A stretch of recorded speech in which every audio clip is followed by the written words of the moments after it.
Un matin ensoleillé, Sperper le fennec et Ziggy le lézard vert faisaient du yoga, lorsqu'un cri perçant troubla la tranquillité matinale.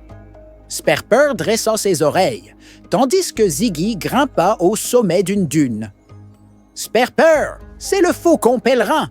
s'exclama Ziggy. « Il a l'air mal en point. » Le détective Fennec se précipita et trouva le faucon aux plumes ébouriffées, le regard empli de frayeur.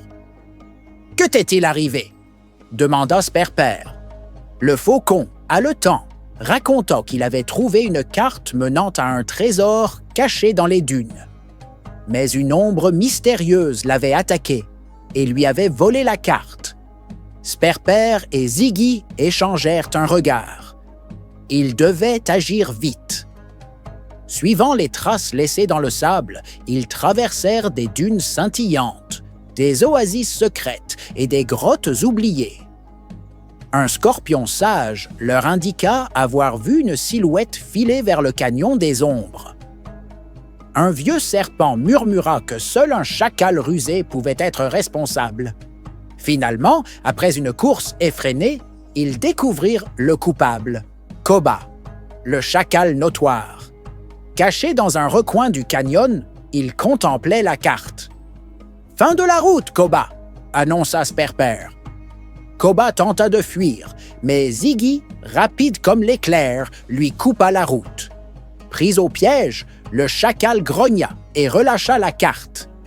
Avec l'aide de leurs alliés, Sperper et Ziggy rapportèrent la carte au faucon pèlerin et découvrirent que le trésor était un artefact ancestral symbolisant l'harmonie entre les créatures du désert. Il ne s'agissait pas d'un butin, mais d'un lien précieux entre les peuples des dunes. Le faucon pèlerin, soulagé, remercia ses sauveurs. Sperper et Ziggy, fiers de leur réussite, contemplèrent l'horizon doré. « On dirait bien que notre travail ici est terminé.